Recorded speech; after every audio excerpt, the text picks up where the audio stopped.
Hello, lovelies. Welcome to yet another episode on the channel Talks with Thee. I welcome you all to another refreshing encounter on this program. How have you been? Is everything? I'm so excited to be in your space once more. Thank you for having me. Thank you. All right, let's get started. So what are we going to talk about today? Today we are going to talk about some things that we do that can cause friction or problems in our relationships. Because behind every challenge, there is always an underlining cause, an underlining, whatever it is that brought it about in the first place. So today we are going to examine some of those things that we do in our relationships that put our relationships under pressure, that makes us not to get the best out of ourselves. And some of these things we do them without realizing them. Some of these things we just take them for granted to say it doesn't matter, but it mattered to our spouses or to the people we are in relationships with, and they don't often tell us. And so they just take it, but they are not satisfied. So ultimately it affects the general well-being of our relationships. So that's what we want to examine on this episode. So welcome again once more. All right, so I thought about it and I came to some points that I want us to examine. And number one point is the issue of respect. In every relationship you are in, there must be mutual respect for one another. There must be mutual understanding, mutual regard for one another. Any relationship where respect is not given a place will not be taken as a serious relationship in the first place. I advise you, don't get too used to your spouse or anybody you're in a relationship with and be careless with the person's emotions. Respect brings out the best out of people. It gives them self-worth. And you can take away the self-worth of someone when you don't give that person the respect that is required. So sometimes we are respectful of one another, but when we go into our relationships, we tend to slack on it and then we talk carelessly. Someone you respect, you'll be mindful of how you talk to the person. Someone that you respect, you'll be mindful of how your words even sound. You will rehearse what you want to say. And you will know that if I say this, it will not show that I respect that person. I would rather not say it. So you see, men, they do well when they know that they are respected by their wives. The same thing, women. You have to respect yourselves in the decisions you make. I hear somebody say, I will get back to you after I've spoken to my wife. That is a sign of respect. A woman will say, I will give you an answer. Let me hear from my husband first. That's a sign of respect. You don't get so used to yourself that you are not careful of one another anymore, and then you just go ahead and do things, and you show disrespect in different ways. The way you talk, the way you act, the things you do. You go ahead living your life as if you are not accountable to one another. So respect is very important in our relationships if we must have peace and we must enjoy it. Respect your husband. Husband, respect your wife. Vice versa. Anyone you're in a relation, don't be careless with words. Know what to say and what not to say. Because there are some things you say, it doesn't bring out the best of one another. So avoid such things. So that's number one thing I've come to realize that affect our relationships greatly when we don't respect ourselves.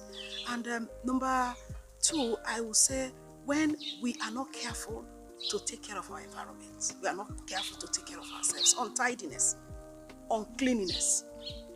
People are drawn to clean places and clean people, neat people. Some of us, when we make up so beautifully, our hair in place, our clothes in place, our lashes in place. Those of us men, our suit in place, shoes in place. But we are dirty. And we don't know that our untidiness is affecting our relationship. A man cannot be proud to bring people home and then the house is smelly. And the woman's excuse is that, now your children. Now waiting I go kill myself. No. You can have children and yet your house is neat. Where are your children pampers? Teach your children not to jump on the seats in the parlor. Teach your children how to eat neatly on the dining. Make sure that your house does not smell differently because you are having children. Because your spouse will not be comfortable in that space. You are a man. Don't come to the house and then throw your shoes everywhere you see. You remove your shirt is somewhere, your singlet is somewhere. and your wife doesn't like such untidiness, it will provoke her or provoke your husband, and then you begin to argue. They say, why didn't you do? And then you say, you're always complaining. No. Clean up your house. Clean up your space. Clean up yourselves. I was, with some friends way back, and then the lady was complaining. We are like family friends, so we talk freely, and the lady was complaining, my husband is always resisting me. If I go, he will push me away. And the man opened up and said, the point is, my wife goes to drop the children in school. She goes to the market. She comes back home, she cooks. She goes back to even pick the children from school. And in the night, she comes to lie down beside me with her taking her bath. And I can't stand it because I want to feel freshness around me. That's why sometimes it looks as if I push her away because I don't know what to say to her. It was at that point that the husband told the wife the reason why he was pushing her away.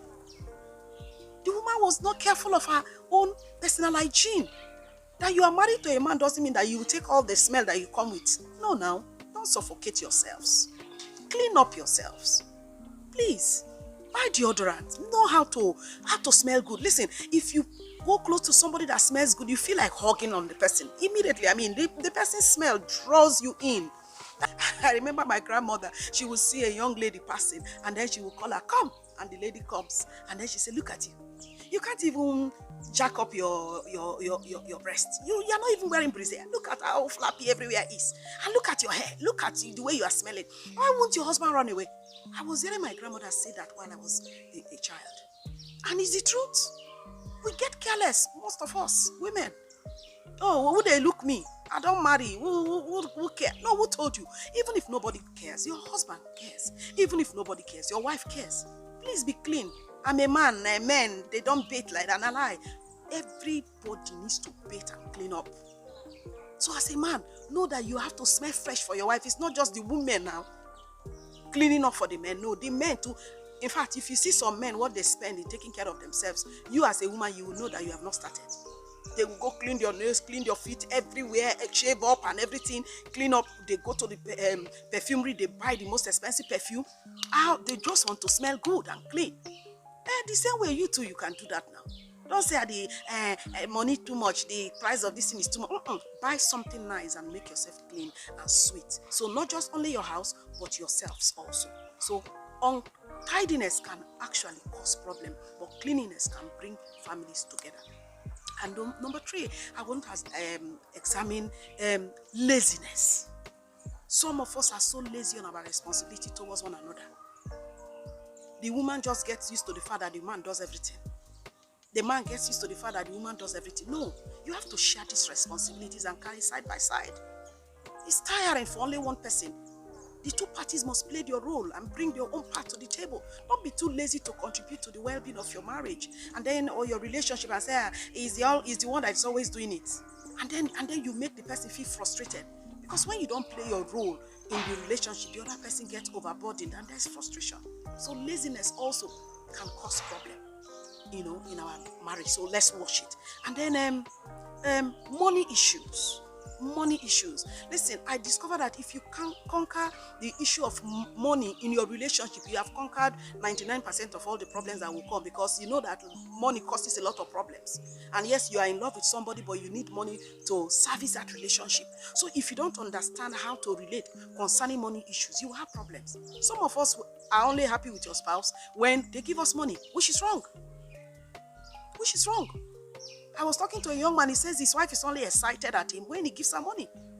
And that period that he gives her money, she's excited, she respects him, she loves on him, she wants to do stuff for him. But the moment she asks for money and he says no money, there is problem. It's not supposed to be so now. It's our love for sale, it's our attention for sale. No. So when you have the money in your midst, enjoy it. But when you don't have it, don't pressurize each other. Understand one another. So that it's not as if it's only when we have money that we are happy. So money issues also, the way we handle it, can affect our relationships. And then another thing I want to talk about actually is unthankfulness. Some of us are not thankful at all. We are ungratefulness in our relationship. We don't even know how to say thank you to one another. You just think, it's your place to do it, it's my place. No. You have to be grateful. Some of us don't know how to be grateful. Maybe you ask for some amount of money and then your spouse is able to do a little. You don't say thank you. And when you don't say thank you, you frustrate that person. Learn how to say thank you to your spouse. Learn how to say thank you to your husband, to your wife, to everyone that contributes something to you. Don't be so high-minded that the little that the person can do for you does not mean anything to you. A man or a woman that you say thank you to will feel like doing more. It's the truth. I've learned over the years, my husband gives me something. It's not enough, but I will tell him thank you and bless him first.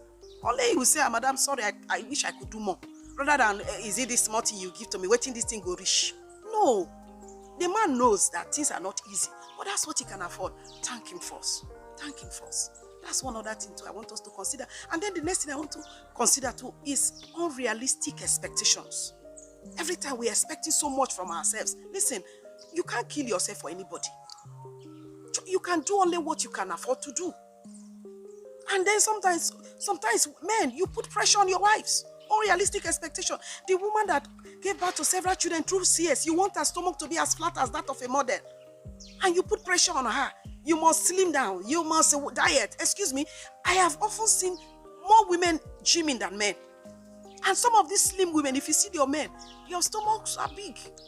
Yeah, so the woman is coping with your own stomach, but must she be under pressure to become slim fit after 3 children through CS?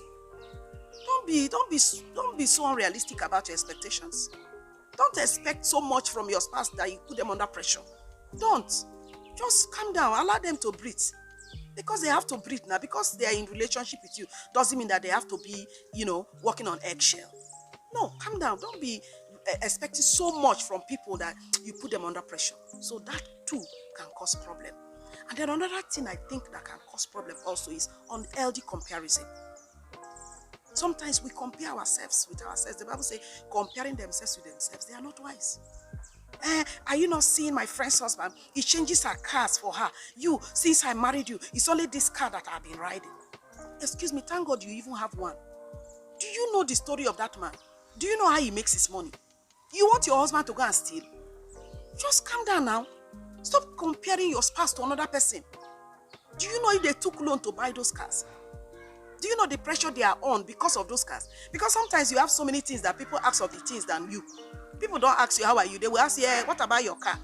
So don't pressurize anybody by comparing the person to other people and say, are you not seeing that man's wife? See the way she treats him. And then have you found out how he treats his wife? Because you see, whatever you sow is what you reap. If you treat your wife or the person you're in relationship with right, the person will give you good vibes.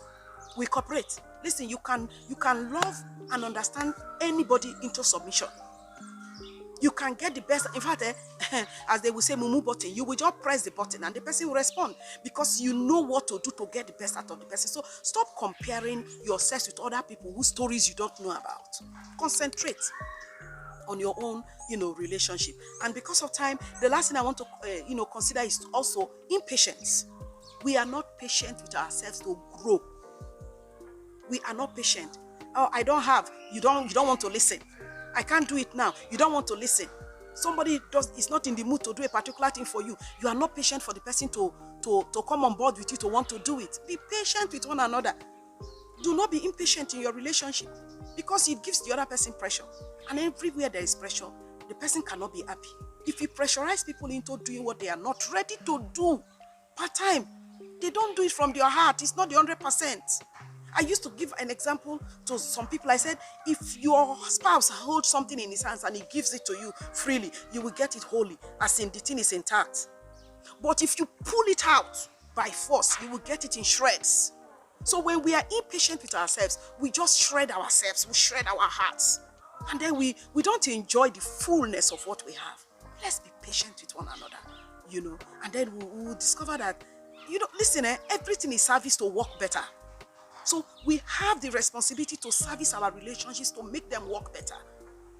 Don't sit down. Even if you have a car, don't you service it. Will you say, I have a car, as long as there's fuel in it, I will still ride it? No. You will service it when due, so that it will not stop on the road. So that is the same way we are supposed to service our relationships, by doing the right things that makes us to be happy in that relationship. Because if we are not happy in that relationship, we cannot flourish in that relationship. And when I'm talking about flourishing, it means flourishing in every aspect. Even in our mind. You see people under pressure, they are believing God for the fruit of the womb. They might not conceive. because the environment is too hostile. So for you to flourish in your marriage, in your relationship, you have to service, your relationship to place it in that shape where it can produce what you desire. So please, let's work on it and God will help us. I believe God that everything we are learning on this platform, we are going to add it to our lives and we are going to see results, something to show that people will know that of a truth we are getting better and not worse in our relationships. So that's what this episode, today is all about. For us to be mindful of those things that can cause problem in our marriages, in our relationships, and guide against them. Take them away and then have a free flow with one another and enjoy one another's presence. It's a blessing to be in your way, to come your way again on this episode. So thank you for listening to me as usual. And I know you must have learned one or two, and I know you will apply them and you'll have the results to show. So thank you. God bless you. Amen. All right, now, you know what to do. By now, you would have gotten used to it. Like the video, share the video, and click on the subscription button so that the next video that will be uploaded, you will be the first to see it. What about that? I know you've done it already. Thank you so much. God bless you till I come your way again. I remain yours truly, D. Bye.